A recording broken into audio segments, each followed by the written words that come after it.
Pertanyaan pertama, Ustaz, apabila di zaman dahulu ketika saya belum belajar sunnah, saya waktu kecil suka mengambil barang-barang om dan teman-teman. Saya bingung dan takut kelak akan hisab, tapi saya bingung juga kalau minta maaf ke om karena malu. Kasihan orang tua saya, bagaimana permasalahan ini? Ustaz, bila ada barang orang di kita dulu pinjam, tapi saya sudah tidak tahu orangnya di mana, harus bagaimana? Tidak ada kata-kata malu, saudaraku. Dalam kebenaran tidak ada kata-kata malu. Antum kalau mau selamat hisab hari kiamat tidak ada solusi lain. Kalau punya dosa dengan Allah Azza wa Jalla, taubat nasuha, zina, gitu kan, tidak sholat, tidak puasa, apa yang disuruh bayar, kayak puasa disuruh qadha. Kalau sholat cukup bertaubat kepada Allah SWT, zina bertaubat kepada Allah SWT, gitu kan. Tapi kalau berhubungan dengan hak manusia tidak bisa. Taubat kepada Allah dan harus mengembalikan haknya dia, nggak bisa, nggak ada konsekuensi lain. Kalau enggak berarti masih ada haknya tergantung, jangan malu. Sampaikan apa adanya. Maaf om, saya mau duduk sebentar, bisa saya ngomong? Jadi berdua sama omnya duduk baik-baik. Saya sekarang sudah ikut pengajian. Tadi subhanallah yang saya bilang itu judul, iya inilah aku sekarang. Yang saya mau bahas masalah tobat itu berhubungan dengan masalah seperti ini. Jadi bilang, saya memang dulu salah. Belum tahu, saya sekarang ikut pengajian dan saya dulu pernah mengambil barang om yang ini. Saya siap konsekuensinya untuk mengembalikan. Tapi ada yang sudah saya pakai, ada yang sudah saya makan. Kalau om halalkan, alhamdulillah. Kalau enggak, maka saya diprediksikan berapa, saya coba ganti. Dan ini bukan berarti saya menyebutkan untuk membuka aib saya, bukan. Saya bicara dengan om karena saya takut kepada Allah. Enggak ada masalah. Ingat kisah Nabi Musa alaihissalam. Waktu Nabi Musa membunuh seorang Kipti. Sebenarnya tidak sengaja Nabi Musa AS ya, memukulnya sehingga mati orang Kipti itu. Lalu Fir'aun mengejar Musa AS. Musa lari menyelamatkan diri. Pergi ke Madian.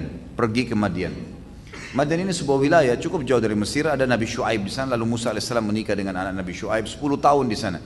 Waktu kembali ke Mesir, la ilaha illallah.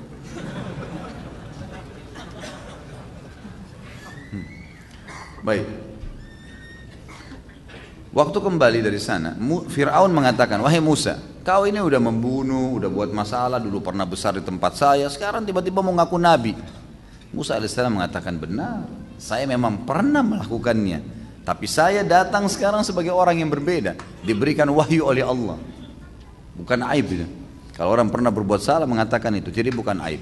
Kalau antum mau selamat di akhirat itu konsekuensi perbuatan, tidak bisa tidak. Karena berhubungan dengan haknya dia, gitu kan? Kembalikan. Kalau dia halalkan, alhamdulillah. Kalau enggak, ya harus. Ya. Kita bagaimana caranya mengembalikan. Allahu a'lam. Itu yang saya tahu. Mengenai luqata atau barang temuan, banyak di antara teman-teman atau masyarakat ketika menemukan uang yang bisa dibilang tidak bernominal, yang banyak di sekitar masjid berijtihad untuk memasukkan di kotak amal masjid. Bagaimana hukum ijtihad itu? Enggak perlu ijtihad ini. Ini enggak butuh ijtihad. Enggak usah antum sentuh. Jangan disentuh. Maksudnya di kota amal, pas antum masukin, antum pergi 5 menit, pemiliknya datang, mau cari duitnya, gimana? Enggak ada urusannya. Menemukan barang jangan disentuh, selesai. Enggak usah disentuh. Kecuali ada satu pendapat ulama, kalau antum bertanggung jawab, kayak misalnya ada tamu datang ke rumah antum, tertinggal HP-nya, antum pemilik rumah, antum simpanin, itu lain. Ini kita bicara luqata ini sesuatu benda ditemukan di tempat umum. Atau mungkin di masjid, ada pengurus masjid memang, dia pengurusnya. Kalau ada seperti ini, panggil pengurus marbot masjid, Pak ini ada yang uang jatuh tuh. Dia bertanggung jawab, gitu kan. Sebagai pemilik tempat, atau dia bertanggung jawab itu lain. Jadi orang kalau datang nanya nanti, gitu. Ada nggak duit tertinggal, ada HP tertinggal nggak? Makanya yang bertanggung jawab marbot masjid, itu boleh, nggak ada masalah. Tapi kalau antum tidak ada hubungannya sama sekali, lewat di sebuah tempat benda jatuh, tiba-tiba mau berijtihad, nggak perlu sama sekali. Jadi jangan ditinggalkan. Bagaimana dengan meminta harta barang peninggalan almarhum ayah? Jika yang disimpan ayah kita yang disimpan oleh ibu, sedangkan saudara kandung kita tidak tahu, apa hukumnya? Haram. Untuk apa antum minta barang peninggalan? Kalau yang dimaksud adalah warisan hak antum, maka enggak masalah. Tapi warisan ini harus dibagi karena orang kalau mati harus dijalankan segera. Memandikan, mengurus jenazah dan menguburkannya. Itu yang pertama. Yang kedua membayar utang-utangnya. Yang ketiga menjalankan wasiatnya. Yang keempat membagi warisannya. Nggak boleh nggak dibagi warisan, harus dibagi warisan. Kalau yang antum minta hak antum, silahkan, nggak masalah. Tapi kalau hak ayah memang yang mungkin sudah diberikan kepada ibu sebagai hadiah atau hibah, nggak boleh, nggak ada hak di situ. Atau memang itu harta warisan yang belum dibagi, masih utuh. Lalu antum minta sebagai modal tanpa sepengetahuan saudara, ini nggak boleh, nggak sama sekali, nggak bisa. Sama masuk dalam bab berkhianat, nggak boleh, itu haknya saudara antum, tidak boleh sama sekali kita ambil. Pantaskah seorang suami memberikan uang kepada orang tuanya tanpa pengetahuan istri? Sangat pantas. Kenapa memang? Hah? Ini yang tanya laki-laki atau perempuan nih? Hah? Kalau laki-laki perlu saya cambuk ini. Hah? Masa bertanya begitu? Nggak perlu. Nggak ada apa kok pamit sama istri, nggak usah. Kalau uang antum hasilnya enggak usah pamit gitu kan. Ada orang begini nih sengaja melatih istrinya jadi kurang ajar sama dia. Enggak perlu. Kenapa? Antum berikan haknya dia. Ini nafkah kamu, hitung baik-baik kebutuhan rumah, kasih. Selebihnya antum punya hak dengan uang antum. Gimana caranya? Kok bisa gitu? Kalau dia juga punya pendapatan, si istri punya pendapatan, tidak wajib pamit sama antum. Hasilnya dia bisnis sendiri, orang tuanya kasih warisan, nggak bisa antum campur tangan di situ. Dia mau bantu keluarganya kah? Masa harus pamit dulu? Enggak gitu. Kecuali memang uang itu dari kita suami berikan kepada istri, kemudian ada lebihnya, uang bulanan ada lebihnya, dia pamit sampaikan, itu lain. Atau modal kita berikan, atau mungkin istri antum yang punya modal dalam satu usaha, antum laporin, tidak ada masalah. Tapi kalau uang mau dikasih ke orang tua harus pamit, ini enggak. Orang tua itu kan wajib dibakti oleh suami. Jelas nggak hukumnya? Jadi ini bukan masalah, oh kok keras sekali sama istri, bukan masalah keras. Kita letakkan batu pada tempatnya, maka akan rapi bangunan tuh, gitu kan? Harusnya begitu. Tetap istri disayangi, dicintai, dilembuti, semua haknya didapatkan sama dia. Tapi jangan kita melampaui batas. Gitu. Ada orang subhanallah beli pulsa minta sama istrinya. Semua gaji dikasih istrinya, dia sendiri seperti orang merengek sama istrinya. Ini mana ar-rijalu qawwamuna 'alan nisa ini? Hah? Ini harus diperbaikin, nggak boleh, ya jelas ya.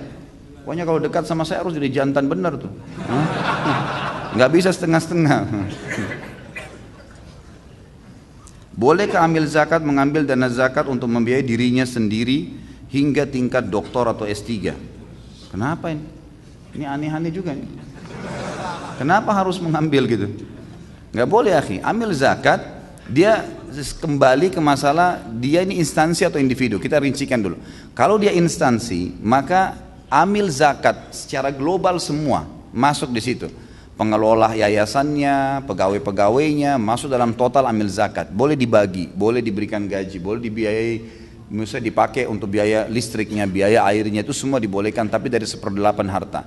Kalau secara individu, dia memang mengelola zakat keluarganya, zakat teman-temannya, dan dia memang orang tahu dia ambil zakat, memang dia yang kumpulin. Kemudian dia ambil 1/8 hak dia, memang di situ itu lain.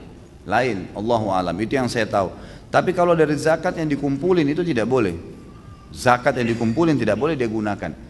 Ya, apalagi untuk tingkat sekolah seperti ini nggak masuk. Karena zakat itu digunakan untuk orang yang miskin, orang yang fakir, orang yang terlilit utang, gitu kan. Kalau antum untuk S3 ini untuk apa gitu? S3 itu sudah sangat tinggi gitu kan. Allahu alam, yang saya tahu tidak perlu. Bolehkah mengikuti undian berhadiah suatu produk apabila memang kita biasa menggunakan produk tersebut sehari-hari? Tidak dikhususkan membeli karena ingin mengikuti undian. Boleh, kalau memang seperti itu keadaannya ya. Antum belanja di sebuah toko itu memiliki promo, kalau beli 100.000 dapat sabun, atau beli ini dapat ini gitu kan. Sementara memang antum butuh produk itu, memang dasarnya beli untuk beli produk itu, bukan kejar hadiahnya, itu boleh.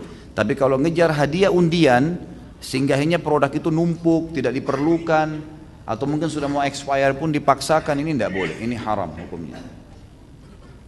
Apa yang harus kita lakukan atas harta yang kita miliki tapi tidak jelas halal atau haramnya? Hadiah, menang undian, ya. Tentu lebih baik disedekahkan, Allahu alam, terutama untuk fasilitas umum. Ya, ini yang saya ketahui pendapat ulama yang kurang lebih mayoritasnya di situ ya. Si fulan menjadi penanggung jawab penerima sedekah atau infak untuk Palestina. Awalnya dia berniat menyumbang 1 juta.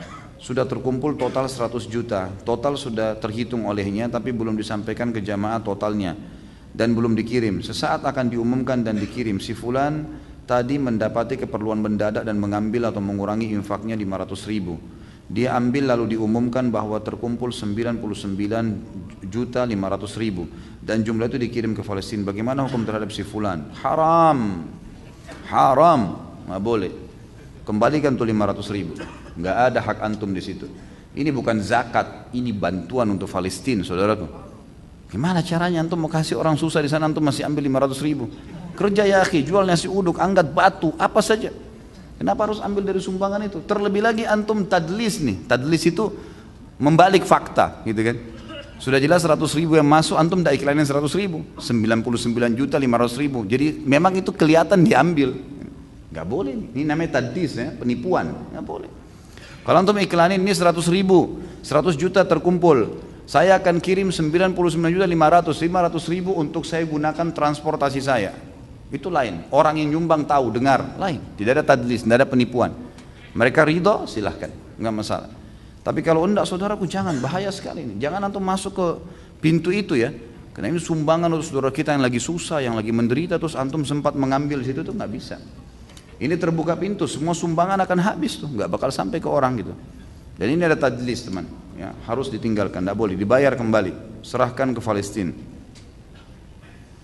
Ustaz, saat ini saya bekerja di tempat yang menjual alkohol. Pertanyaannya, apakah ibadah saya, sholat saya, puasa, sedekah saya tidak diterima di sisi Allah SWT?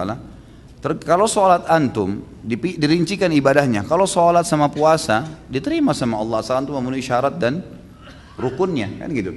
Sholat menghadap kiblat, tutup aurat, antum ya, kemudian masuk waktu dan segalanya, itu diterima saja.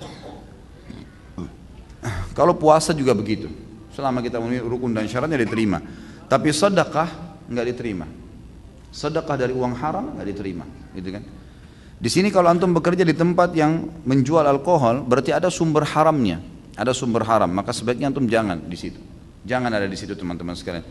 Saya berharap begini, mudah-mudahan di majelis ilmu yang antum hadiri seperti ini teman-teman. Yang paling pertama, tolong jangan menganggap saya sedang menghardik atau menyalahkan. Kalau ada secara individu, kebetulan yang saya bahas kena di antum, saya tidak kenal semua antum di sini yang hadir, gitu kan? Berarti memang itu peringatan Allah mungkin melalui lisan saya untuk antum sadar sebelum jauh. Kalau lebih jauh lagi malah antum lebih berat hukuman Allah nanti, gitu kan? Lebih baik berhenti, kan gitu. Berhenti sekarang dan insya Allah kalau kita berhenti dari sesuatu yang haram teman-teman, nanti antum akan lihat seperti ada sebuah lapangan luas nanti terbuka di depan kita, peluang-peluang yang sangat banyak. Orang kata ulama yang menjerumuskan dirinya pada yang haram, dia akan terkurung di situ. Dan dia akan sulit untuk keluar karena syaitan ingin mengelilit dia seakan-akan tidak lagi peluang lain, tidak lagi kesempatan lain dan seterusnya. Ini berbahaya. Maka mestinya teman-teman sekalian kita tinggalkan pekerjaan-pekerjaan haram ini ya. Apapun yang haram, ada syubhat antum tinggalkan. Jangan sampai masalah ini. Jangan sampai masalah, gitu kan? Jadi semestinya lebih hati-hati, Allahu alam. Kalau masalah sedekah, Allah kalau dari hasil gaji itu tidak diterima. Kalaupun tadi sholat itu baju yang dipakai, sejadah yang dipakai, AC rumah dipakai bayar dari hasil pekerjaan tadi, maka ini ulama mengatakan masuk dalam bab syubhat. Apabila memang dia masih punya pendapatan lain. Misal selain di tempat penjualan itu ada alkohol, ada yang lain-lainnya. Misal di sebuah supermarket ada jual alkohol tapi mayoritas produk yang dijual bukan itu. Semuanya halal, sabun apa segala dan masuk supermarket besar tapi ada alkoholnya. Maka kalau dominan produk-produk halal, gajinya akan jadi halal. Tetapi dianjurkan kalau dia mau lebih jeli, dia menilai kadar kurang lebih ya, dari dia kerja 30 hari itu gaji dia berapa, kemudian sekitar berapa persen secara persentase produk yang ada di supermarket itu misalnya 5%-nya produk haram, 5% dari total produk 5% haram karena ada minuman keras, 95% semuanya halal. Maka antum keluarin 5% dari gaji antum sedekahin. Jadi halal tuh, nggak ada masalah. Tapi tadi yang saya jelaskan hukumnya itu kalau semuanya alkohol nih, ya. Orang kerja di bar jual alkohol semuanya gitu kan. Itu memang haram, tidak bisa mutlak kayak awal. Tapi kalau di sini didominasi oleh produk halal, dikeluarkan persentase dari perkiraan dari produk haram itu dikeluarkan dari gaji, insya Allah jadi halal semuanya. Dan kalau betul seperti yang saya bilang tadi yang kedua, maka termasuk sedekah antum setelah antum bersihkan uang yang persentase haram itu, maka insya Allah akan jadi halal. Bagaimana bertobat dari dosa mengambil dari yang bukan haknya? Tentu saja kembalikan hak itu, tobat kepada Allah, kembalikan hak. Saya sudah jelaskan tadi, apapun produk orang lain, materi, semua dikembalikan. Bahkan kalau ada nama baiknya orang yang kita pernah rusak, perbaiki nama baik itu. Jika kita masih banyak dosa besar, terus kita berjihad lalu meninggal, apakah terhitung mati syahid? Mati syahid tentunya ya. Kalau orang masih ada dosa besar, pernah berzina, pernah riba, kalau berhubungan dengan dosa kepada Allah Azza wa Jal, dia berjihad semua diampuni dosanya. Tapi kalau berhubungan dengan hak manusia, tidak. Jadi misalnya kita masih punya utang, maka nggak diampuni sama Allah utang itu sampai dibayar. Kalau bergantung haknya manusia, gitu kan? Pernah menggibah, itu kan syaratnya harus minta maaf. Maka dosa-dosa yang lain insya Allah dibersihkan oleh Allah SWT dan diterima mati syahidnya. Tapi khusus orang yang berkhianat harta rampasan perang, ini tidak diterima syahadanya. Tadi sebagaimana dalil menjelaskan masalah itu. Bolehkah kita tamak terhadap harta halal? Boleh sekali, nggak ada masalah. Sudah kaya, punya miliaran, masih mau lebih kaya, buka usaha, tidak ada masalah. Tamak terhadap rahmat Allah itu perintah agama. Bolehkah saya sudah sehat minta tambah sehat? Bolehkah saya pintar minta tambah pintar? Boleh, nggak ada masalah. Nggak ada masalah. Saya nggak bilang loh Pak ya. Katanya boleh minta tambah istri. Udah mulai panas rupanya. Bagaimana hukumnya jika kita memberi zakat atau sedekah ke panti asuhan yang pengelolanya adalah yayasan yang non muslim walaupun anaknya ada juga yang Islam? Jangan. Tidak usah kasih sedekah non muslim gitu. Yayasan begini jangan. Banyak yayasan Islam, masya Allah antri. Gitu kan. Kenapa nggak kasih muslim? Kalau kita memberi sedekah secara individual kepada non muslim, ada tetangga non muslim miskin, kita kasih bantuan boleh, nggak ada masalah. Boleh kita berikan sedekah kepada mereka. Nabi SAW pernah memberikan kambing kepada orang musyrik yang tinggal di belakang Gunung Uhud, akhirnya masuk Islam kan gitu. Jadi boleh memberikan sedekah kepada non muslim, tapi kalau lembaga pengelolaan itu nggak boleh. Walaupun ada anak yatimnya orang muslim, kenapa kita nggak kasih langsung saja? Banyak kan orang-orang muslim, apalagi di Indonesia alhamdulillah mayoritas muslim. Bagaimana jika tidak ikhlas dalam berzakat? Apakah tetap harus zakat atau tidak? Kenapa tidak ikhlas nih? Siapa yang kasih antum nafas, siapa yang kasih antum mata, yang kasih antum telinga, yang kasih antum ilmu, otak bisa belajar. Terus kemudian Allah minta 2,5%, itu pun 1 tahun plus kalau mencapai 85 gram emas. Terus tidak ikhlas. La ilaha illallah. Harus ikhlas saudara. Tetap keluar zakat. Yang gitu. Gak bisa kalau antum tidak ikhlas berarti tidak diterima itu. Kata Nabi SAW, Inna Allah dalam hadis Abu Daud hadis sahih, Inna Allah la yaqbalu min amalin illa ma kana khalisan liwajhi. Allah tidak akan terima sebuah amal soleh kecuali yang ikhlas karenanya, gitu kan? Kalau antum tidak ikhlas berarti tidak diterima. Tapi pertanyaan selanjutnya, apakah saya harus keluarkan zakat? Tetap harus keluar. Ikhlas gak ikhlas? Kalau tidak berarti jadi utang tuh. Karena zakat adalah rukun Islam, gitu kan? Gak bisa. Di sini saya hanya sharing saja Ustaz untuk jamaah yang masih bekerja di institusi ribawi atau haram lainnya, tidak perlu takut untuk resign demi Allah, karena saya membuktikan sendiri keluar dari bank dan resign dari perusahaan non Islami. Sekarang saya punya usaha sendiri dan mendapatkan hasil dan waktu yang lebih berkah. Jazakallah khair, berbagi. Ini sudah ada kesaksian nih, gitu kan? Sebenarnya tanpa penyampaian akh ini juga, jazakallah khair, tentu saja sudah jelas harus kita sebagai orang muslim yakin terhadap janji Allah Subhanahu wa taala. Apakah lembaga perbankan konvensional lebih baik ditutup karena riba dosanya lebih besar dari perzinahan? Tentu saja. Sama dengan antum tanya, apakah lembaga perzinahan harus tutup? Sama. Apa bedanya riba sama zina? Hah? Dua-dua dosa besar kan? Nah, iya. Cuma karena sekarang besar-besaran, banyak pegawai, banyak yang pakai jasanya, jadi akhirnya seakan-akan itu bukan kesalahan. Nggak bisa, riba, haram, nggak bisa diganti, kan gitu. Nggak bisa, harus berhenti, ganti. Nggak bisa, enggak. Bagaimana hukumnya berzakat melalui perantara bank konvensional? Sama aja. Kenapa harus bank konvensional, saudara? Kenapa harus terlibat di situ? Tarik zakat kepada tetangga orang miskin. Alhamdulillah di Indonesia banyak sumber nih, banyak. Saya subhanallah kalau pagi setiap hari naik motor keluar kendaraan ke pengajian, tidak pernah saya jalan gak ketemukan orang susah. Ada saja yang mengutin sampah, yang lagi jalan, ada orang tua sekali pakai tongkat, banyak. Bodoh kita kalau kita mau hitung mungkin banyak. Kalau antum mau bawa berapa juta pun habis tuh disedekahin. Kenapa harus melalui lembaga haram nih? Banyak sekali. Ya.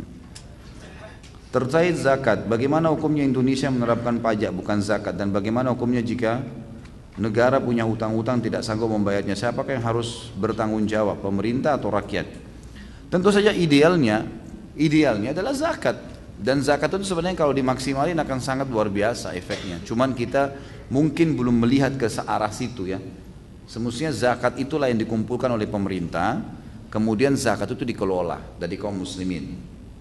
Itu akan lebih efektif dan bukan pajak, karena pajak tidak ada pintu celah, tidak ada celah syar'inya dibolehkan gitu kan. Maka sebaiknya memang yang dikelola adalah zakat itu sendiri. Kemudian tadi pertanyaannya apa lagi? Siapa yang bertanggung jawab utang-utang pemerintah yang telah membuat utang itu? Siapa yang utang itu? Pada saat dia sedang bertugas, ya dia tanggung jawab. Kan itu.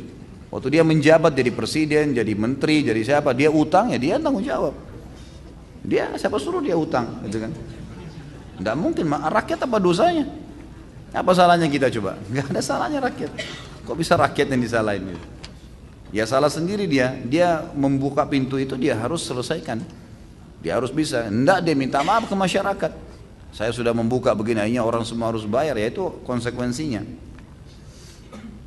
Bagaimana cara bertobat dari mencuri harta zakat? Dengan mengembalikan, taubat kepada Allah SWT dan mengembalikan harta itu.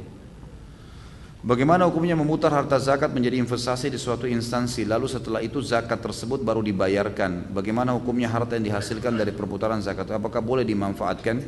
Yang saya tahu Allah alam, yang lepas dari syubhat yang boleh diputar adalah harta dari 1/8 dari zakat milik amil zakat.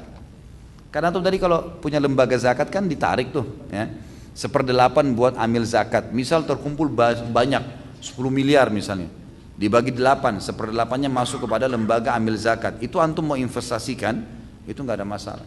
Tapi kalau umumnya dana zakat diinvestasikan dulu baru dibagi, ini bagaimana kalau bangkrut? Siapa yang mau tanggung jawab? Kan gitu, nggak mungkin. Allah alam, yang saya tahu tidak boleh. Yang boleh adalah memang haknya amil zakat, haknya amil zakat. Apakah benar Rasulullah SAW pernah mengerjakan sholat sunnah ba'dal asr? Apakah pemilik budak dikenakan zakat atas budak yang dimilikinya? Enggak, kalau budak tidak ada zakatnya tentunya, karena tidak pernah disebutkan dalam dalil. Kalau apakah Nabi SAW pernah mengerjakan ba'diyah asr, ini Allahu alam. Saya pribadi tidak pernah menemukan dalil secara khusus ya, tetapi ada memang hadis-hadis yang menjelaskan kalau Nabi SAW pernah berdiri selepas asar dan sholat, tetapi itu adalah sholat ba'diyah duhur ya, yang tertinggal yang beliau lupa. Allahu alam. Jadi dalil yang lebih kuat tentang Nabi SAW tidak pernah bahkan melarang sholat habis subuh dan habis asar. Itu yang masyhur di kalangan para ulama. Bagaimana cara bertobat dari dosa riya? Apakah pahala ibadah kita yang hilang karena riya bisa kita dapatkan kembali setelah bertobat dan menyesali perbuatan riya tersebut? Allahu a'lam. Kalau kita sudah riya dari awal, setahu saya itu perbuatan dosa besar. Apakah itu bisa kembali pahalanya? Allahu a'lam. Tapi ada ayat Al-Quran yang menyebutkan kalau seseorang itu bertaubat nasuha, maka Allah berfirman, a'udzubillahi minasyaitonirrajim, ulaika alladziina yubaddilullahu sayyi'atihim hasanat. Ada orang-orang memang yang Allah ganti dosa-dosa mereka menjadi pahala. Allahu alam ini dosa yang mana, gitu kan? Tapi ini memang ada ayat Al-Quran yang menjelaskan itu. Cuman kalau riya atau kita khususkan ibadah tertentu, sholat yang pernah saya riya atau sedekah, ini bisa nggak diganti jadi pahala kembali? Allahu alam. Umumnya sudah hancur kan gitu, sudah habis. Maka kita tidak tahu ya, apakah memang nanti Allah Subhanahu wa taala akan menerima dari dia kembali, digantikan, itu saya tidak tahu. Bagaimana pendapat tentang orang yang misal bersedekah menjual motornya untuk berharap Allah bisa menggantinya dengan sesuatu yang lebih seperti mobil atau bahkan rumah? Apakah itu berdosa? Apakah ini termasuk orang-orang yang dimaksudkan Allah dalam surah Hud ayat 15-16? Barang siapa yang menghendaki kehidupan dunia dan perhiasannya, niscaya kami berikan kepada mereka balasan pekerjaan mereka di dunia dan sempurna, dan mereka di dunia tidak akan dirugikan. Itulah orang-orang yang tidak mendapatkan akhirat kecuali neraka. Saya tidak tahu ini kenapa dia menjual motornya untuk disedekahkan. Terus kira-kira dia punya transportasi nggak? Untuk apa dia sedekahkan motor itu gitu? Kita harus lihat dulu ya, sesuai dengan kondisi dan keadaan. Kalau tidak ada sebab, tidak ada sesuatu, dia hanya mau bersedekah secara umum. Sementara kendaraan itu dibutuhkan buat dia untuk keluarganya. Maka ini anjuran ulama untuk tidak bersedekah dengan motor itu. Nah, tidak ada sesuatu yang mendesak. Tapi lagi dikumandangkan jihad, butuh sumbangan. Gitu. Ada banjir, ada sesuatu memang yang tidak bisa kalau kita nggak sedekah, karena terbuka peluang besar. Nah itu jual. Itu yang dilakukan oleh para sahabat. Jadi pada saat dipanggil oleh Nabi SAW jihad, mereka akhirnya menarik semuanya apa yang mereka milikin, gitu kan? Tapi kalau sedekah secara umum tidak tahu dan tidak jelas arahnya kita mau sedekah kemana, cuman berharap nanti kalau saya sedekahkan ini kepada fakir miskin misalnya yang saya temuin, maka Allah gantiin saya mobil. Allahu alam, ini yang saya tahu ulama menganjurkan untuk jangan, kecuali memang dia bersedekah pun tanpa dengan motor itu, bisa dengan doa, bisa dengan sedekah sekecil apapun, Allah SWT berikan dia mobil, bukan mustahil, gitu kan? Bukan mustahil. Jadi sesuaikan dengan kondisi. Kalau kondisinya memang mendesak, seperti kasus jihad, ada memang hal-hal yang membutuhkan kaum muslimin dibantu, ada orang miskin yang memang betul-betul depan mata kita lagi sakit parah, atau ada kerabat kita dan tidak ada lagi dana, ada teman dekat lagi mau dioperasi, kalau enggak dia akan mati misalnya, gitu kan. Lalu kita jual apa yang kita miliki dari mobil, dari motor, itu insya Allah akan ada nilainya sendiri, akan ada nilai pahalanya itu. Itu kalau tidak salah ada kejadian di Saudi beberapa waktu lalu, saya baru ingat. Jadi ada seseorang, saya dikirimkan beritanya oleh teman saya dari Jeddah.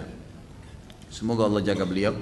Sahabat dekat saya dan dia menceritakan ada satu kota, saya juga lupa kota apa itu di Saudi, tapi kisah nyata terjadi baru ini saja. Ada seseorang rupanya bersahabat, kemudian temannya itu meninggal dunia dan punya utang. Waktu disampaikan kepada kerabatnya, karena dia tahu temannya ini berutang, disampaikan kepada anak istrinya tidak mau tahu karena nggak ada bukti katanya. Tapi temannya bilang, saya saksikan loh, memang orang ini punya utang, teman saya bayarin. Mereka tidak mau, mereka lebih terpikir membagi warisan. Ringkas cerita, orang ini tiba-tiba berpikir, dia merenung malam, bagaimana nih hukumnya? Saya tahu teman saya ini punya utang, kerabatnya nggak ada yang mau bayar, padahal uangnya ada, yang ditinggal warisan ada, gitu kan? Cuma dia tidak sempat bayar, meninggal dunia. Maka karena kerabatnya tidak ada yang mau bayar, dia bilang, di dalam kisah ini dikatakan dia pun beristihad, dia mengambil hartanya yang dia miliki, kalau tidak salah itu hari mobil, dijual sama dia mobilnya, kemudian mobil itu dijadikan duit lalu dilunasi utangnya, dilunasi utang temannya ini, dengan berharap temannya supaya tidak punya masalah, gitu kan?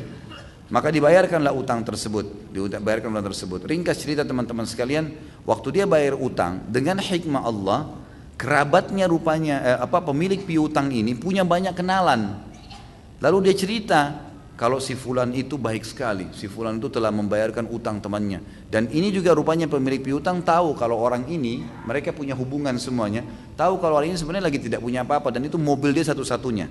Waktu dicerita sama teman-temannya, ternyata teman-temannya pemilik piutang ini orang-orang kaya, gitu kan. Lalu mereka pun menghadiahkan mobil baru kepada orang itu. Dan pada saat itu dia pun orang ini didatangi, ada yang satu menghadiahkan mobil, yang satu menghadiahkan sebuah kios, yang satu mengirimkan produk-produk untuk isi kiosnya. Dalam kisah itu pokoknya tiba-tiba menjadi kaya raya dia. Nah ini kondisional memang ya, kondisinya karena temannya memang betul-betul terdesak. Nah, makanya saya bilang tadi, kalau ada sasaran berbeda. Kalau nggak ada sasaran ini mungkin lebih baik jangan, terlebih lagi kalau antum memang membutuhkannya.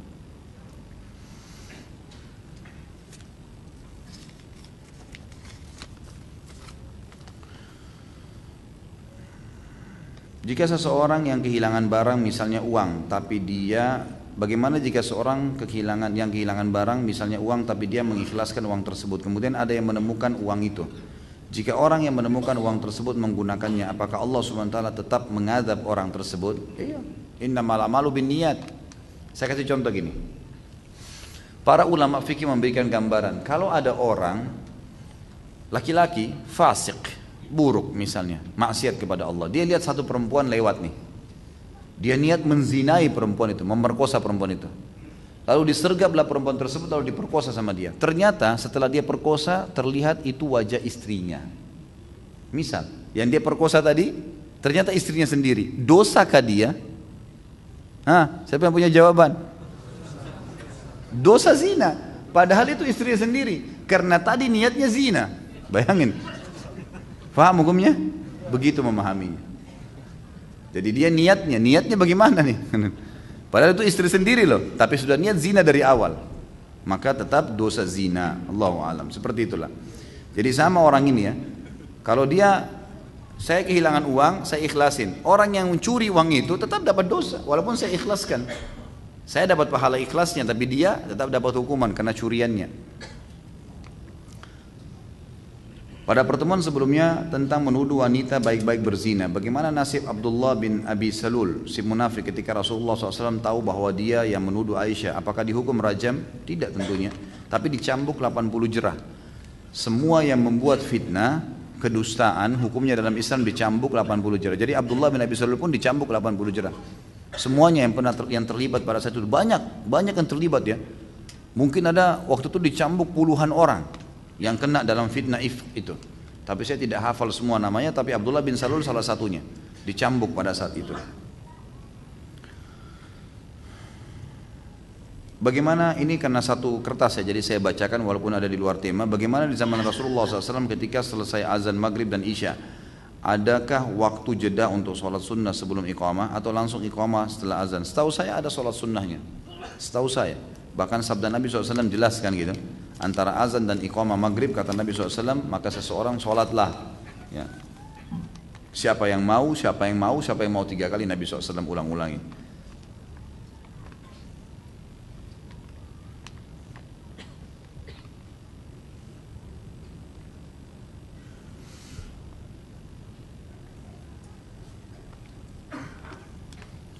Saya sering melihat ceramah Ustadz di YouTube dan saya sangat respect ya dengan semua ceramah Pak Ustadz. Kemudian saya berniat untuk memperlihatkan ceramah Pak Ustadz ke teman-teman atau saudara saya, tetapi tanggapan mereka bahwa ceramah Pak Ustadz seperti seorang Muhammadiyah dan saya dilarang keras untuk mengikutinya. Tapi saya mengelak dengan tuduhan tersebut dan saya ingin tahu siapa yang dimaksud dengan Muhammadiyah dan kenapa saya tidak boleh mengikuti. Apakah Muhammad itu menyimpang Pak Ustadz? Kenapa bisa ada perbedaan seperti itu? Muhammadiyah nama lembaga, sama dengan Nahdlatul Ulama gitu kan. Indonesia ada Al-Irsyad, ada banyak lembaga-lembaga gitu kan. Ini lembaga teman-teman sekalian, ini sebuah kendaraan, bukan target.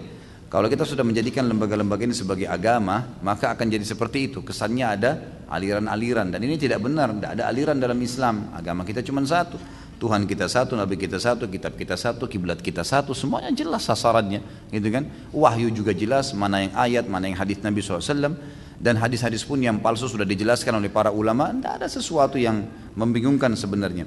Kalau masalah kasus ada yang mengatakan pengajian ini mirip Muhammadiyah atau pengajian seperti apalah dituduh, sebenarnya teman-teman Anda diberikan akal. Ya, antum sekarang hadir sini punya akal fikiran, punya hati nurani. Dari awal ceramah kita sampai akhir, ada sesuatu yang buruk antum dapatkan? Hah?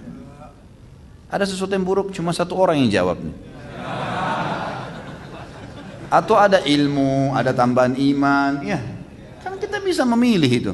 Kalau antum mau ikutin perkataan orang teman-teman sekalian, tidak ada ilmu yang antum bisa terima, kan gitu. Dan di majelis ilmu yang sebenarnya, kalau antum mau tahu majelis ilmu yang sebenarnya, dan ini subhanallah turun-temurun dari para sahabat, tabi'in, tabi'in sampai sekarang ulama-ulama kita di Masjid Nabawi dan Masjid Haram Mekah. Kita kalau duduk dari awal teman-teman, dari awal bicara sampai akhir ilmu semua. Manfaat, kita pulang padat otak kita ini dengan ilmu, dan kita pun jadi berubah lebih baik. Itu majelis ilmu. Kalau antum datang majelis ilmu, ngomongnya ngelantur, cuman tahu ketawa-ketawa, cuman tahu dongeng-dongeng, cuman tahu pendapat saya, enggak usah hadiri. Memang begitu. Itu bukan majelis ilmu namanya. Antum kan punya hati nurani. Kalau orang bicara apapun, antum sendiri yang tentukan. Oh ya, ini saya tahu ini benar. Udah, orang mau bicara apa enggak usah dengar. Karena semua syaitan itu teman-teman, kata Allah, inna syaitana yanzigu bainahum. Syaitan itu nazak itu kalau ada celah di batu atau celah di buah sedikit retak, sedikit bisa masuk di situ ulat, itu namanya nazak, dia bisa masuk ke situ. Syaitan itu masuk di segala lini, gitu kan? Kalau antum sudah multazim nih, sudah mulai masuk pengajian, sudah mulai pelihara jenggot, sudah mulai ikuti pengajian, sudah mulai lisannya sudah ngomongin, oh Allah berfirman, loh itu ustadz ini bicara masalah ini. Syaitan nggak bisa goda antum berzina, susah. Benteng antum di zina kuat. Benteng antum di riba jadi sudah mulai kuat, sudah mulai ada tameng. Di mana? Di fitnah, di ghibah. Antum lemah di situ. Makanya dimasukin di majelis ilmu tuh fitnah dan ghibah luar biasa itu. Enggak kenal, enggak apa main fitnah sembarangan. Ini dosa yang bisa terbuka. Syaitan masuk ke celah di mana antum lemah di situ. Kan gitu. Ada orang rajin sholat gak bisa diganggu, gak bisa tinggalin sholat. Setan sudah putus asa di situ. Tapi dia lemah di lawan jenis misalnya. Setan buat dia lemah, dia bisa pacaran, bisa zina. Itulah digerogotin sama syaitan. Gitu kan? Dan orang mukmin jeli, tidak boleh ada yang luput ini, tidak boleh ada yang lolos. Setan bisa menggoda. Setiap dia lemah di satu titik, dia perdalam ilmu di situ, supaya akhirnya dia tidak bisa didapatkan celah kelemahannya. Allahu alam. Jadi antum punya hati nurani saudaraku, lihat, ikuti hati nuraninya, lihat majelis ilmunya. Kalau bermanfaat jangan pedulikan perkataan orang. Karena sekarang banyak ikhwan dan akhwat begitu ya. Sedikit dengar tentang ini, oh sudah tinggalin pengajiannya, ini tinggalin pengajiannya. Kebodohan, dia sendiri yang rugi gitu kan. Untuk apa kita ikutin perkataan orang? Nilai sendiri, dengar baik-baik. Oh iya nih, perkataannya benar, sudah. Kalau salah nih, benar nih orangnya salah, ya sudah jangan ikutin, kan gitu. Boleh nggak kita menjauh dari teman yang membuat kita nggak nyaman? Udah dicoba untuk memahami, tapi tiap berteman dengan fulana merasa tidak nyaman karena apa ini? Feeling tersebut memiliki mungkin dia kali ya memiliki sifat yang jelek dan saya kurang nyaman. Pernah saya beritahu tapi fulana marah. Bolehkah saya menjauh? Apakah kalau menjauh itu memutuskan ukhuwah? Ini sebenarnya saya tarik mungkin ya, kalau ke tema kita sama dengan berteman dengan orang-orang yang melakukan pengkhianatan atau perbuatan-perbuatan yang salah, punya sifat buruk. Dianjurkan boleh menjauh, malah dianjurkan menjauh dari orang yang sudah punya sifat buruk dan kita sudah nasihatin, ternyata tidak mau juga, ya sudah jangan teman. Dan gampang menilai teman itu teman-teman sekalian, gampang sekali. Pertama antum kenalan sama dia, lihat apa yang dia cerita, apa yang sering diceritakan sama dia, pasti ada kebiasaan. Kalau baru berteman sudah menceritain tentang aib suaminya, aib istrinya, aib teman-temannya, maka jangan dijadikan teman dari awal. Karena dia baru kenalan saya sama kita, pembukaannya itu, gitu kan? Berarti satu waktu dia akan menggibah kita juga, kan gitu. Begitu berteman, ngomongannya masalah diskotik, masalah zina, masalah minuman keras, masalah ini. Nah ini berarti sudah tahu dari awal, jangan jadikan teman. Boleh dijauhi, malah dianjurkan jauhi, gitu kan? Tapi dari awal ketemu, kemudian ngomongannya semua yang baik-baik, santun-santun, tanya pernah pengajian di mana gitu kan, sudah tahu belum hadis ini, sudah tahu belum ada ayat ini, ada cerita saya terima orang saleh itu seperti ini. Nah, itu sahabat, jadikan teman. Jadi boleh kita menjauhi orang-orang yang memiliki sifat-sifat yang jelas menjauhkan kita dari Allah Subhanahu wa taala. Apakah sedekah? Saya dan teman-teman mendirikan yayasan yang bergerak di bidang sosial. Pertanyaan, apakah sedekah yang terkumpul boleh digunakan untuk dana operasional yayasan? Kalau sedekah umum boleh, kegiatannya pun sosial, boleh, nggak ada masalah. Termasuk transportasi, termasuk biaya-biaya apa saja yang berhubungan dengan kegiatan-kegiatannya nggak ada masalah. Kalau sedekah secara umum ya. Kalau zakat nggak boleh ya, karena zakat itu memang harus kepada hak-haknya, pemilik haknya gitu. Apabila ketika penggalangan dana untuk program A mendapatkan hasil yang lebih dari target, apakah boleh digunakan untuk program B? Kalau penyumbang tahunya untuk program A, tidak boleh. Misal memang antum iklanin penggalangan dana untuk pembangunan masjid, kan gitu. Terkumpullah dana, masjid membutuhkan dana 200 juta, terkumpul dana 210 juta, lebih 10 juta nih. Lalu antum masukkanlah 200 juta lebih 10 juta. Bolehkah 10 juta digunakan untuk selain masjid? Jawabannya nggak boleh.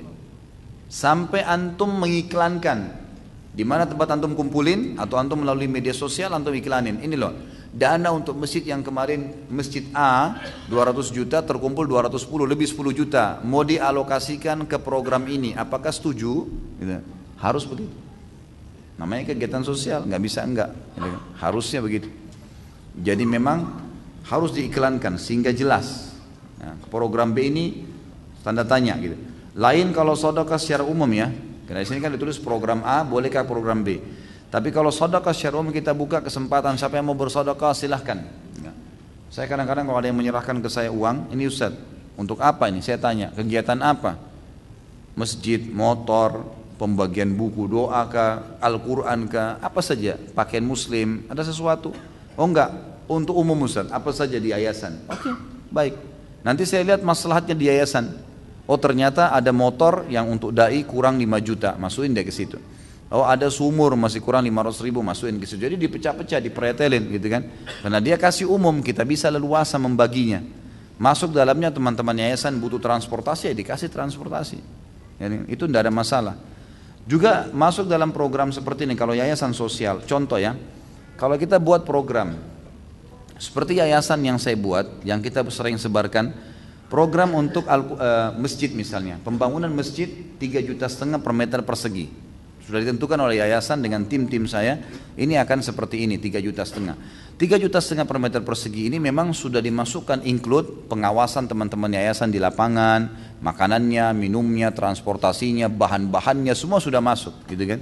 Mungkin pengeluaran untuk makanan mereka, minuman tidak banyak ya, mayoritasnya dipakai untuk masjid, tapi itu masuk dalam pengawasannya. Kalau di luar Jakarta mereka harus berangkat naik pesawat, transportasinya dibiayai, maka semua itu masuk dalam include dalam biaya itu. Nah ini kalau masuk dalam seperti ini program yang jelas, untuk program A dananya semua untuk itu, maka boleh digunakan untuk semua yang berhubungan dengan kegiatan itu, kan gitu. Tapi tidak boleh dialihkan ke program lain sebelum program ini selesai. Dan kalau ada lebih harus disampaikan kembali, baru boleh dialihkan ke yang lainnya. Salah satu penggalangan dana yang dilakukan adalah dengan mengumpulkan baju bekas kemudian dijual. Apakah baju yang dijual hanya boleh yang menutup aurat saja? Bolehkah kita mengambil sebagian dari hasil penjualan untuk memberikan kepada orang di luar yayasan yang membantu dalam penjualan? Alangkah baiknya setiap ada program seperti ini diberitahukan. Misal, Bapak Ibu sekalian, saya punya program mengumpulin baju bekas. Siapa yang mau nyumbang silakan. Saya akan tunggu di pengajian akan datang misalnya, silakan bawa, gitu kan. Maka saya pernah buat program itu, ada banyak di antara ikhwat dan akhwat kita terutama paling banyak memberikan, karena waktu itu saya targetnya ibu-ibu yang sering hari Jumat, sering minta-minta di masjid. Rata-rata mereka banyak yang susah dan pakai jilbab tapi pakai rok yang terlihat betisnya, karena nggak ada pakaian gitu. Saya suruh yang nyumbang, silakan busana-busana muslimah yang dijumbang. Nah ini kita berikan apa adanya secara fisik. Jadi saya bilang ini akan kita berikan kepada orang yang butuh. Jadi tidak ada proses jual. Nah kalau antum mau baju bekas itu dijual, sampaikan ini baju bekas yang dikumpulin saya akan duitkan ya. Duitnya nanti akan dilakukan untuk kegiatan ini. Dia jadi jelaskan programnya. Karena antum sedang menggalang dananya orang, nggak bisa enggak. Harus disampaikan supaya jelas semua. Ya. Allah alam itu yang saya tahu, jadi mestinya memang disampaikan kalau itu akan dijadikan uang. Pertanyaan selanjutnya, apakah harus dijual, apakah pada saat jual baju bekas tadi, kalaupun sudah diiklankan kepada pemilik dan mereka setuju, apakah baju yang dijual harus yang menutup aurat? Jawabannya tidak, tidak harus.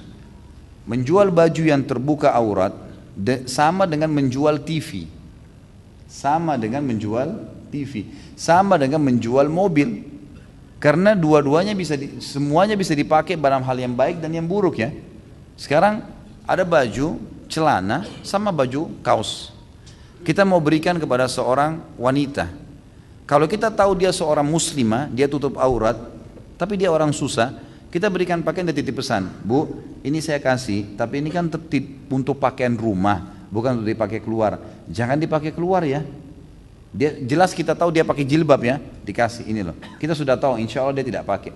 Tapi jangan dikasih ke perempuan yang dasarnya datang walaupun susah, gitu kan? Kemudian kita kasih dia, jelas dia pakaiannya begitu, dia akan keluar juga dengan model itu, maka jangan dikasih.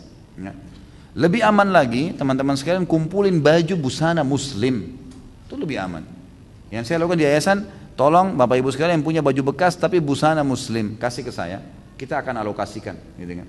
Nah itu lebih aman, sehingga kita tidak perlu lagi proses jual menjual tadi. Allahu a'lam. Apakah boleh kita bersedekah infak dengan menggunakan uang pinjaman atau utang? Boleh saja. Ulama membolehkan masalah itu. Yang penting seseorang pada saat membuka pintu utang ada dua syarat mutlak. Yang pertama, dia tahu dia akan bisa bayar.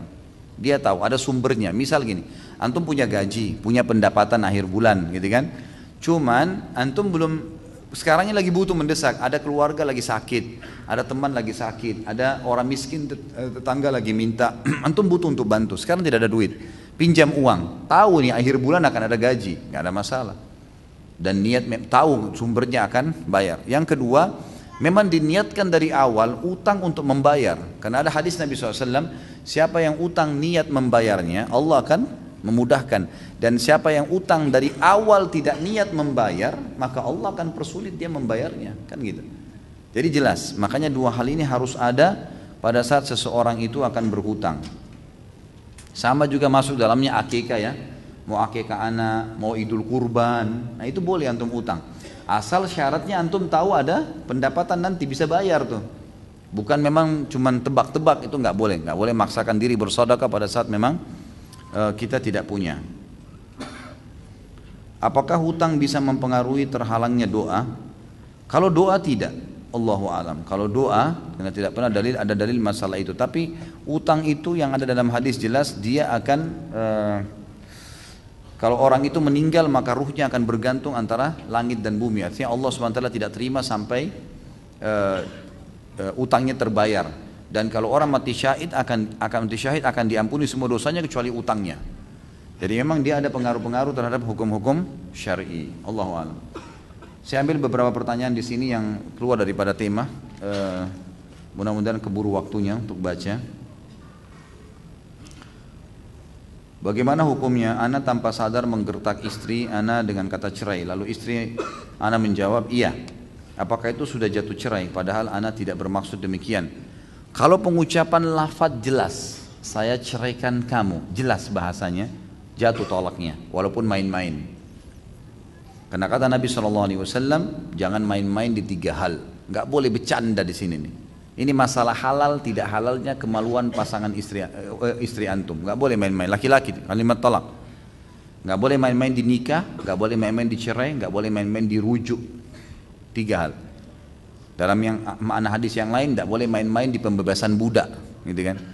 Jadi nggak boleh orang bilang, saya bilang sama teman saya, ayo anak saya laki-laki, anak dia perempuan, ayo kita nikahkan anak kita yuk nanti kalau mereka dewasa. Lalu dia bilang iya. Begitu dia bilang iya, itu harus disampaikan kepada anak-anak nanti kalau dewasa. Ini pernah ayah jodohin yuk kamu. Kalau dia bilang saya nggak mau, nah batal lah. Kalau enggak maka nggak bisa.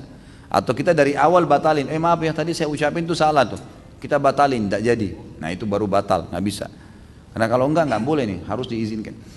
Kemudian harus dilakukan. Kemudian yang kedua minta izinkan kepada anak-anak nanti yang kalau mereka dewasa. Yang kedua masalah cerai. Nggak boleh orang bilang saya ceraikan kamu, kalau kau keluar saya ceraikan, kalau kau naik saya ceraikan, kalau kau ke rumah ibu kau saya ceraikan. Ini main-main, ini bahaya. Ini masalah halal atau tidak halal kemaluan istri antum nih. Nggak boleh main-main dengan masalah ini. Allah menjadikan di tangan laki-laki supaya dia bijaksana dengan kebijaksanaannya sebagai laki-laki. Nggak boleh dia sembarangan. Perempuan terbawa perasaan, dia selalu minta ceraikan. Jangan hiraukan kata-kata cerai itu. Dia bilang apapun ya sudahlah gitu kan. Rayu saja supaya jangan minta cerai gitu kan. Jadi memang tidak boleh. Maka harus hati-hati. Kalau orang mengucapkan saya ceraikan kamu, jelas lafadznya jatuh tolaknya. Bercanda pun jatuh. Ya, masuk di sini. Emosi sama. Yang tidak masuk adalah kalau dia bilang dalam keadaan emosi saya ceraikan kamu 3 sekalian, tolak bayin gitu kan. Ini cuma jatuh 1. Ini enggak. Ada pendapat ulama mengatakan kalau emosi enggak jatuh tolaknya. Tapi ini kata sebagian ulama, kalau dibuka maka orang akan selalu menggunakan sebagai senjata. Padahal pada saat sedang ada masalah teman-teman sekalian, pecahkan masalahnya. Kenapa harus dengan cerai? Gitu kan? Kenapa harus dengan kata-kata ancaman cerai? Enggak perlu ucapan itu gitu.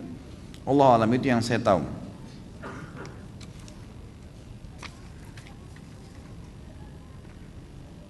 Masalah kasus istri antum mengatakan iya, itu nggak ada urusannya. Dia mengiyakan atau tidak itu nggak ada hubungannya. Karena kalimat cerai mutlak di tangan laki-laki. Bagaimana hukumnya apabila sebelum berhubungan suami istri kita nonton film Blue dulu? Agar tujuannya bisa membagikan syahwat. Syukran jazakallah khair. Kok pakai jazakallah khair ini pertanyaannya?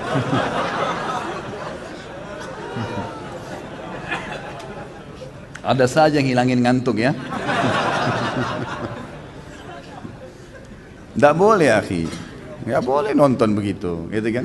Nonton itu pertama antum dukung zina, yang kedua antum lihat auratnya orang, yang ketiga akan terusak normalnya seksual antum gitu. Hanya antum membayangkan orang lain, pasangan kita setengah mati rangsang, kita membayangkan orang lain. Ini nggak boleh teman-teman sekalian. Jangan, gitu kan? Nggak boleh. Jadi harus dijauhi, nggak boleh. Jadi nanti akhirnya jadi penyakit. Antum tidak akan bisa menggauli pasangan kecuali dengan nonton. Bagaimana seorang laki-laki bisa tenang melihat istrinya lihat aurat laki-laki lain? Bagaimana istri bisa tenang membiarkan suaminya lihat aurat perempuan lain? Ini nggak bisa kan gitu. Berbahaya sekali. Jadi jangan, ya jangan. Kata ulama, meletakkan kemaluan di kemaluan untuk melampiaskan biologis itu sama dengan seseorang tahu bagaimana memasukkan makanan di mulutnya. Bukan ilmu khusus itu. Nggak ada ilmu khusus untuk itu. Gitu. Orang bisa belajar dengan alami gitu. Otomatis ada.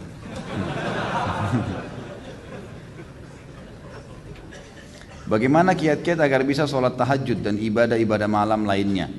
Tentu saja pertama baca fadilahnya, janji-janji Allah di situ, kemudian coba paksakan diri untuk melakukannya. Tentu dimulai dengan tidur lebih cepat, ya, jauhi semua indikasi yang bisa membuat kita tidak bangun karena begadang, makan terlalu banyak, ya, pada saat mau tidur malam itu semua akan mengganggu. Maka kita punya persiapan-persiapan, baca fadilah, kemudian paksakan diri untuk itu dan punya persiapan-persiapan untuk melakukannya.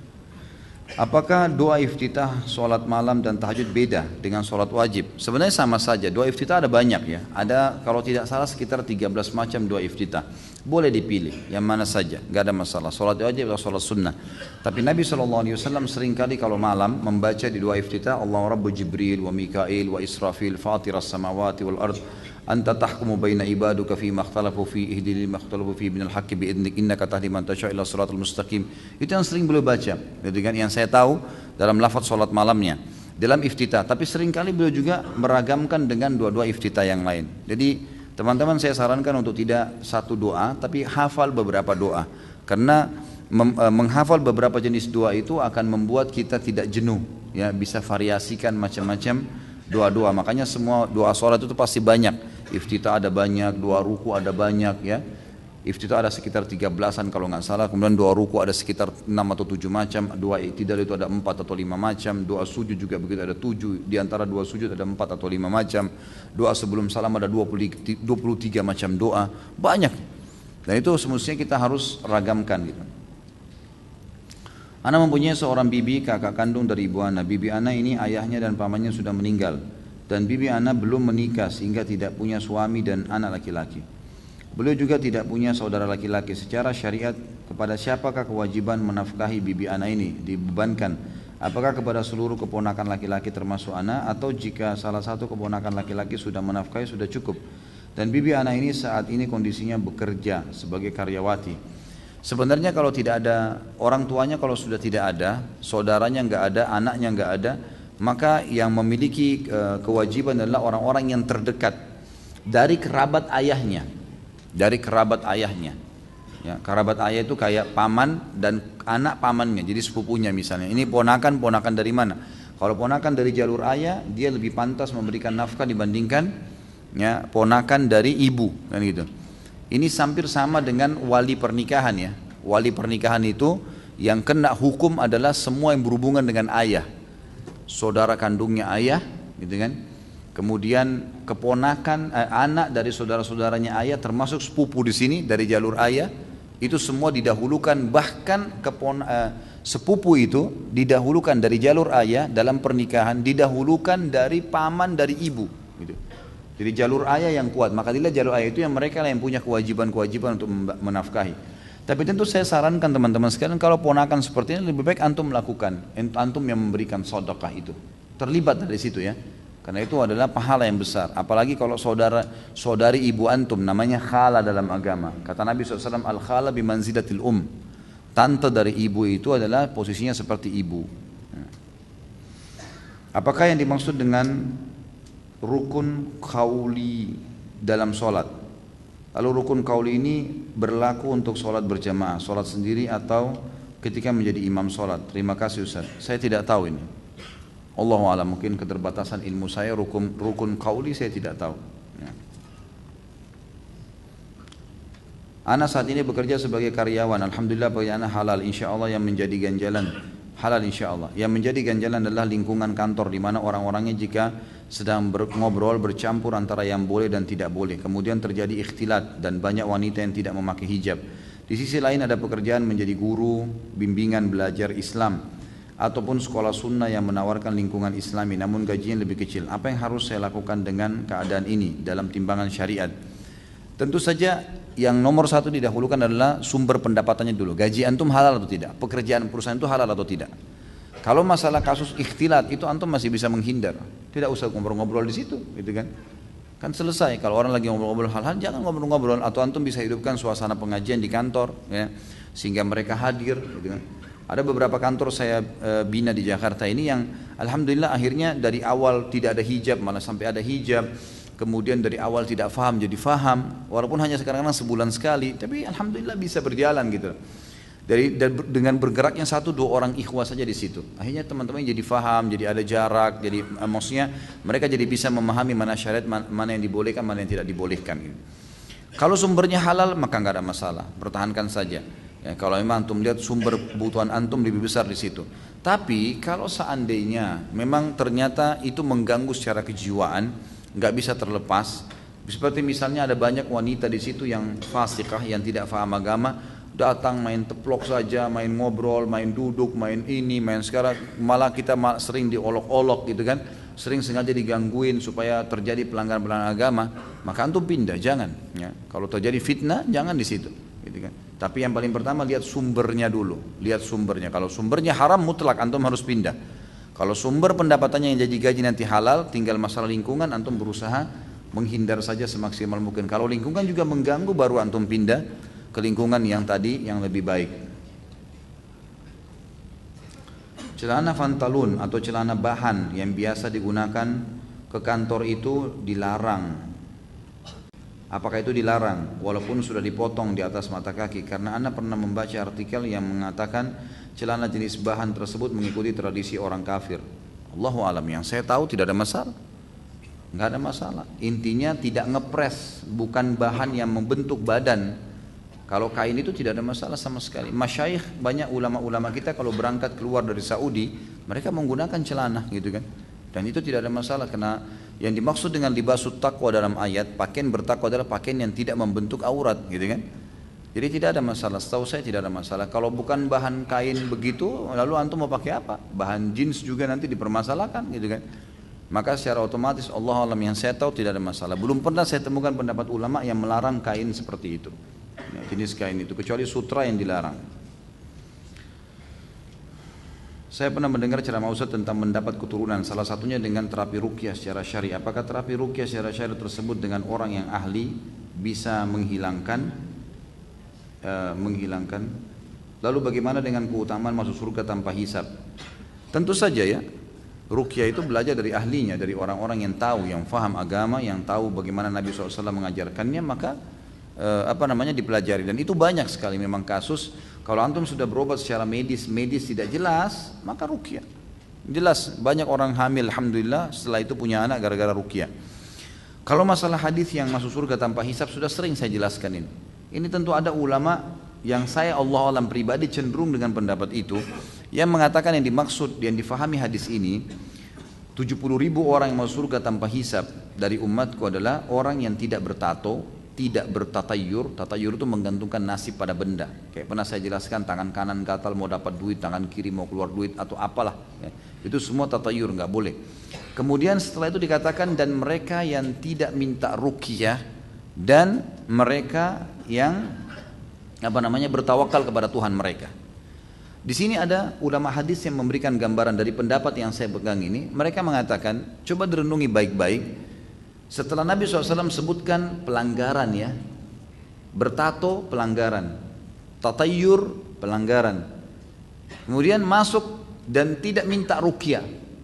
Ruqyah ini seperti sebuah pelanggaran di sini. Maka ulama yang berpegang pada pendapat ini mengatakan ruqyah yang di sini dimaksud adalah makna secara etimologi, bahasa. Ruqyah itu adalah semua bacaan yang ditiupkan, semua bacaan yang ditiupkan. Maka mantra pun yang ditiup oleh pedukun itu dikatakan ruqyah dalam bahasa Arab. Makanya cara membedakannya selalu disebutkan ruqyah syar'iyah, bacaan yang ditiupkan secara syar'i, ruqyah syar'iyah, ruqyah syar'iyah. Kalau ruqyah saja maka masuk seperti juga makna hadis yang lain, ar-ruqa wat tamaima wat tiwala syirkun, hadis yang lain. Ar-ruqa jamak daripada ruqyah. Ruqyah, kemudian kalung yang digantungkan dan benda-benda jimat yang dipasang di tubuh, gitu kan?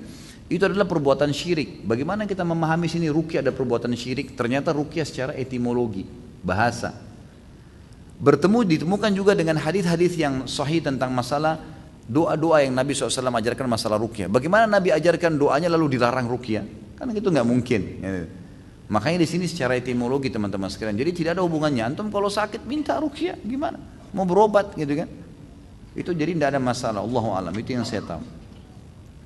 Bila anak sedang sakit, selalu rewel dan ingin selalu nempel pada ibunya, tidak mau dilepas, sholatnya bagaimana? Sedangkan dia selalu menangis bila dititipkan ke suami atau orang tua. Bisa sholat sambil digendong. Sebagaimana hadis Bukhari menjelaskan masalah itu. Kalau Nabi SAW pernah menggendong cucunya Umamah, ya, perempuan anaknya Zainab radhiyallahu anha. Lalu kemudian Nabi SAW menggendongnya sambil sholat. Pada saat Nabi mau ruku diletakkan di depan sejadah, gitu kan? Lalu kemudian beliau sholat seperti biasa, berdiri rakaat kedua digendong lagi. Sampai Imam Bukhari menulis bab khusus tentang hukum menggendong bayi atau anak sementara sholat. Jadi nggak ada masalah. Dan juga boleh mempercepat sholat. Dalam arti kata di sini memilih surah-surah yang pendek. Kalau orang Indonesia nggak usah diajarin. Nah, ini. Sudah ahlinya, gitu kan? Inna atayna wal asri, inna atayna wal asri. Baiklah. Jadi baca surah-surah pendek, gitu kan? Karena Nabi SAW pernah jadi imam, gitu kan? Kemudian beliau mempercepat sholatnya. Biasanya beliau baca surah-surah panjang, ini jadi surah pendek. Selesai salam kata para sahabatnya, Rasulullah, tidak seperti biasanya. Kok sholat anda sekarang lebih pendek?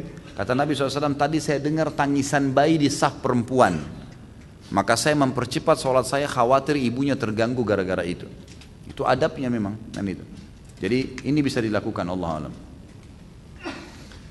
Saat ini saya tinggal di rumah mertua, ada keinginan saya dan istri untuk mengontrak rumah, tetapi mertua keberatan. Dikatakan bahwa saya sekeluarga tidak boleh mengontrak dengan alasan masih ada rumah mertua, kenapa harus mengontrak? Mereka mengizinkan keluar dari rumah kalau sudah punya rumah sendiri. Mertua lebih mengutamakan KPR atau kredit, sayang katanya kalau uangnya itu harus mengontrak. Saya takut bila KPR dikarenakan riba, pendapat Pak Ustadz seperti apa? Yang paling pertama sudah sering saya ucapkan, mertua dan orang tua setelah anaknya menikah jangan campur rumah tangganya anak. Gak usah campurin, biarin hidup dengan suka dukanya. Kalau mereka datang minta pendapat, baru kita kasih saran. Kita berkunjung pun ke rumah anak yang sudah menikah, jangan tanggapi apapun. Mau piringnya kurang kak, mau gelasnya dihidangkan retak kak, biarin, gak usah dicampurin. Rumah tangganya anak sudah biarin. Kan, biarin aja berjalan. Kalau dia bahagia, biarin dia bahagia, gitu kan? Sudah begitu hidupnya. Ada ibu-ibu enggak masuk dapur anaknya, periksa, kenapa gelasmu begini, kenapa begini, terus dimarahin anak mantunya, kenapa begini. Ini ngacuin semua, banyak perceraian, 80% kena campur tangan orang tua nih. Enggak boleh, dalam Islam pun dalam syariat tidak ada campur tangan orang tua lagi, selesai. Amanah saya sebagai orang tua, anak saya perempuan sampai menikah, setelah nikah serahin pada suaminya. Ada masalah, dikonsultasikan, ya oke kita pecahin, gitu kan.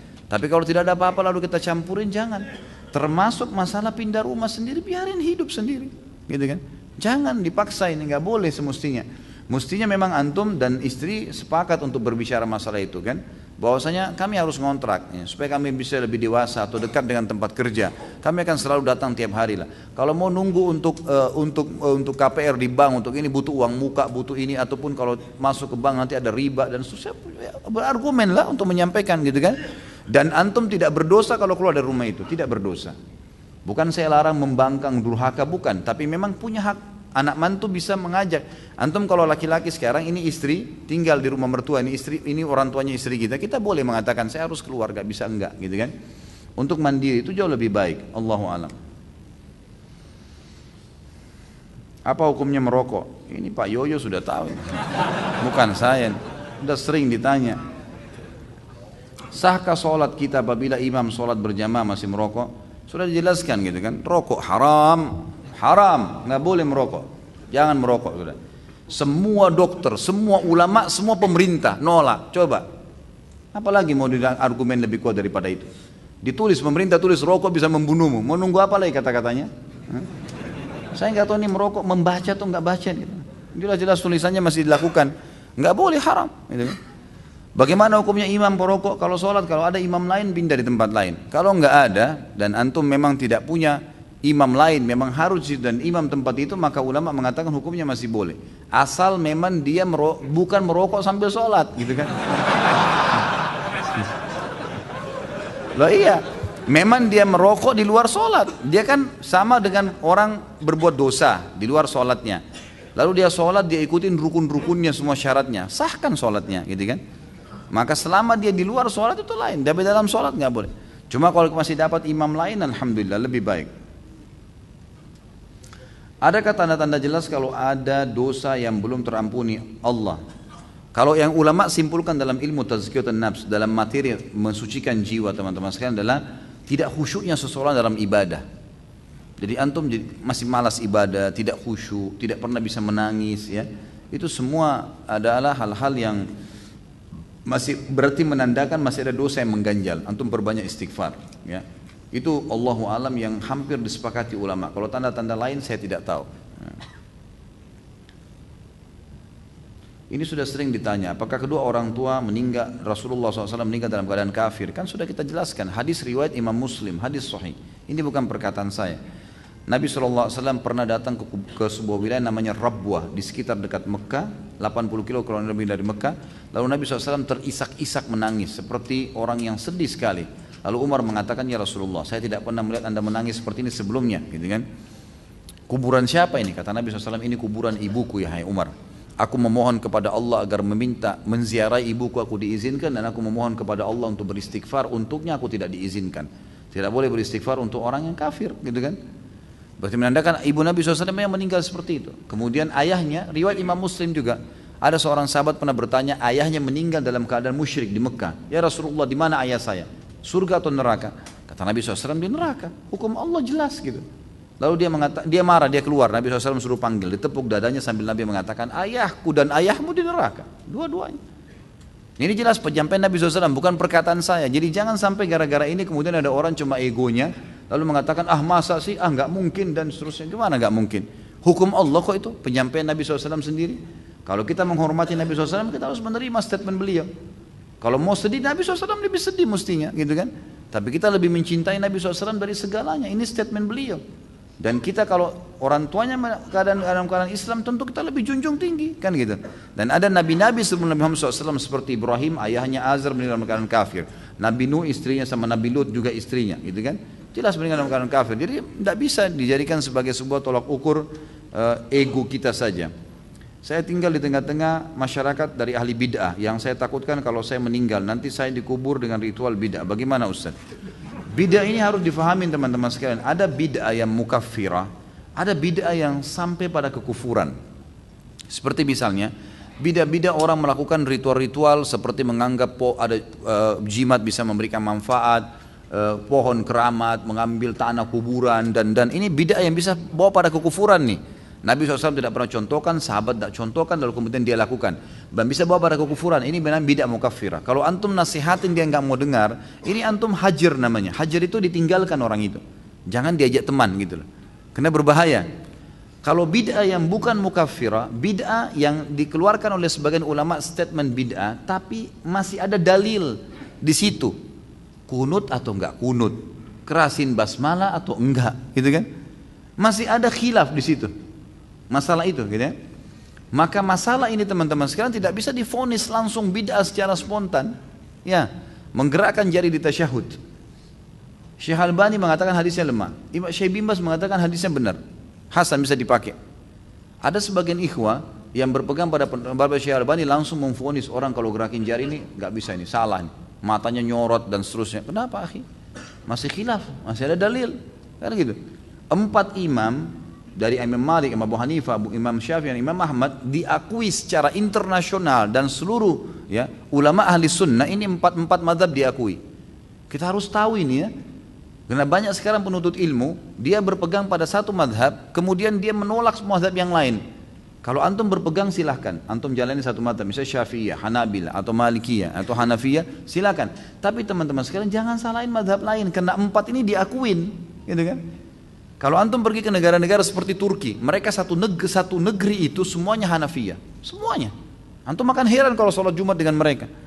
Kalau nggak salah dimulai 8 rakaat sholat sunnah sebelumnya. Khutbahnya itu ada khutbah dulu, kemudian azan, kemudian khutbah lagi. Tapi mazhab Hanafiyah, ada dalil mereka, gitu kan?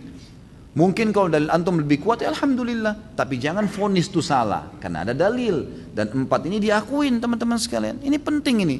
Sama di Indonesia, mazhab Syafi'iyah kita dominan. Baik, kita lihat nih mana apakah bid'ah yang dilakukan bid'ah mukaffirah yang jelas-jelas ulama di dalam mazhab Syafi'iyah pun mengatakan itu bid'ah tidak boleh, atau bid'ah yang masih diperselisihkan, gitu kan? Ini kalau diperselisihkan jangan antum vonis orang, nggak boleh nih. Gitu. Iya kan? Sampai Imam Ahmad yang mendhaifkan hadis tentang masalah kunut subuh, gitu kan? Itu waktu Imam Syafi'i masih hidup, gurunya masih hidup, tapi beda lokasi. Imam Ahmad di Irak, Imam Syafi'i di Mesir kan gitu. Maka waktu ditanya oleh murid-muridnya, Imam Ahmad ditanya oleh murid-muridnya, "Hai Imam, kami kalau sholat di belakang mazhab Syafi'i ya, yang di Mesir, guru anda itu, kami kunut atau tidak?" Kata Imam Ahmad, "Kalau kau tidak mau kunut, jangan ikut sholat subuh." Artinya nggak usah sholat subuh, artinya harus kunut gitu, ikut sama orang. Karena masih berselisih di situ, gitu kan? Masih berselisih dalam mazhab ini. Jadi tidak boleh, harus hati-hati teman-teman. Karena banyak orang yang terkurung di sini nih, ya. Tidak bisa membedain mana bid'ah yang memang bid'ah sebenarnya, mana bid'ah yang cuma dibid'ahkan karena hadisnya lemah, masih ada dalil. Ini harus hati-hati. Gitu. Jangan sampai kita sembarangan menyalahkan orang. Allahu a'lam. Apakah kita mengangkat tangan untuk mengaminkan orang ketika berdoa bersama-sama? Apakah boleh angkat tangan kali ya maksudnya? Allahu a'lam, kalau bersama-sama saya tidak tahu.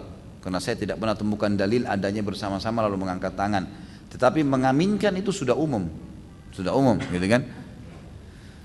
Atau seseorang berdoa mengatakan, "Ya Allah semoga engkau rahmati kami semua." Lalu kemudian yang lainnya mengatakan amin tanpa angkat tangan. Itu sudah umum di kalangan para sahabat. Tapi kalau Nabi SAW angkat tangan, semuanya angkat tangan mengaminkan, ini belum pernah saya pribadi temukan dalilnya, gitu kan? Tapi kita tidak menyalahkan ya. Tapi saya pribadi belum pernah menemukan dalil masalah itu. Dalam bank syariah bagaimana bank tersebut mengambil untung dan menggaji karyawannya? Allahu a'lam. Saya tidak tahu. Saya tidak pernah terlibat dengan bank syariah ini. Dalam sistem pemerintahan Islam, bagaimana dan dari mana dana untuk menjalankan roda pemerintahan? Tentu saja dari penghasilan negara. Kan gitu. Kayak Indonesia, saya kan pernah bilang ya, beberapa negara teman-teman sekalian di Eropa, saya tahu ada di antara sumber pendapatan negara mereka itu sayur-sayuran. Kan gitu. Ada dari peternakan, ya. Seperti kita tahu Australia terkenal dengan peternakannya sapinya, kambingnya, itu menjadi sumber pendapatan negara kan gitu. Susu, New Zealand, jauh tuh, kecil negaranya, kecil sekali. Jauh dari sini, mungkin dari sini ke Sydney sekitar 7 jam, Sydney ke sana lagi berapa jam tuh, mungkin 2-3 jam. Jauh, bisa masuk ke kita susunya, gitu kan. Susu sapi biasa. Ada yang mengekspor susu, ada yang mengekspor ini, itu dari peternakan, dari pertanian, dari perikanan, dari pertambangan, banyak. Dan Indonesia ini punya semua, apa yang tidak ada? Semua bisa. Saya sangat yakin tanpa dipungut pajak pun kita bisa hidup sebenarnya. Asal dikelola dengan benar dan amanah, insya Allah. Ya. Ini terakhir. Saya pernah membuka aib sendiri ke orang lain. Bagaimana saya bertobat, Ustaz? Tentu saja antum telepon ke dia. Kalau masih ingat orangnya masih bisa, dan mengatakan kepada dia, "Maaf saya pernah menceritakan sesuatu yang salah dari saya harap tolong ditutupin," gitu kan? Karena memang perintahnya untuk menutupin. Lalu antum bertobat kepada Allah SWT, bertobat janji tidak akan tinggalkan dosa itu, jangan ulangin lagi, nyesali dan juga berjanji sama Allah tidak akan mengulanginya. Kapan waktu yang afdal untuk sholat duha dan sholat tahajud? Sholat duha mulai terbit matahari, dalam hadis dikatakan sampai unta terasa teriknya panas. Gitu. Ya mungkin kalau kita sekarang bahasanya itu sudah terasa terik matahari. Ya. Kita nggak bisa tentuin jam, tergantung musim hujan mungkin sama musim kemarau beda, gitu kan? Jadi ini tidak bisa ditentuin tanggal. Pokoknya antum sudah merasa terik matahari, panas terasa, maka itu berarti sudah bisa sholat duha. Kalau sholat tahajud terbuka dari mulai habis isya sampai pagi, kan itu, sampai menjelang subuh. Tapi lebih afdal kalau dikerjakan di sepertiga malam. Jadi antum bagi aja dari maghrib sampai subuh itu berapa jam? Misal 12 jam, kan itu. Dari maghrib sekitar jam 6 sampai jam 6 pagi lagi, kan gitu. Sampai azan subuh misalnya. Maka dibagi 3. Kurang lebih 4, kalau 12 bagi 3 4 jam. Berarti 4 jam sebelum subuh itu sepertiga malam, itu paling afdal mengerjakan sholat tahajud. Allahu a'lam. Subhanakallahumma bihamdika asyhadu an la ilaha illallah astaghfirullah wa atubu ilaih. Wassalamualaikum warahmatullahi wabarakatuh.